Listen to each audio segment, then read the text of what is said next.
Ant-Man and the Wasp has just come out in movie theaters, and your kids have a lot of questions. Here are the 5 biggest questions you and your kids have after seeing Ant-Man and the Wasp answered. The first question is, what the heck is the quantum realm? All quantum really means is relative size, right? So the quantum realm then is just a place where things get really tiny. The second big question is, are Hank Pym, Janet Van Dyne, and Hope Van Dyne all dead? It seems like the answer is yes, they are completely dead. And that's because Ant-Man and the Wasp takes place right at the end of Avengers Infinity War, meaning everyone in the universe has been affected by Thanos snapping his fingers.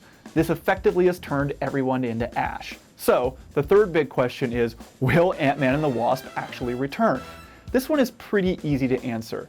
The answer is yes, they will return. These are huge actors who have been signed on to several movies with Marvel. What way they'll return, whether they'll be in Avengers 4 or have cameos in Captain Marvel, is completely unclear. But you can tell your kids with total confidence, Ant-Man and the Wasp will be back. So the fourth big question is a little bit trickier, is where is Ant-Man at the end of the movie? The easy answer is Ant-Man's in the quantum realm, meaning he's in that place where things can get really tiny. But right before that, Janet Van Dyne, that's Michelle Pfeiffer in the movie, says, watch out for the time vortexes. So does that mean that Ant-Man is traveling through time? The answer is a big shrug here, but because there's been tons of rumors that the next few Marvel movies will feature time travel in order to fix everything that Thanos did, you can bet that there's a good possibility that Ant-Man is trapped in some kind of time vortex. So there's 2 post-credit scenes in Ant-Man and the Wasp.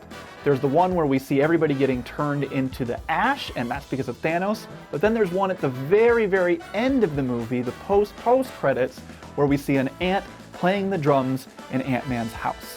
Why is the ant playing the drums in Ant-Man's house? Well, that's because throughout the majority of the movie, that ant had been programmed to replicate what Scott was supposed to be doing to throw off the FBI. And it's still doing that, even though everybody has been turned into ash. So it's a little bit of a joke at the end of the movie to say that, hey, a lot of people have been raptured by Thanos, but this ant is still playing the drums. Hopefully everybody feels a little bit better about the ending of Ant-Man and the Wasp. But if we missed anything, you had other questions, or you feel like we got some of the answers wrong, let us know in the comments below.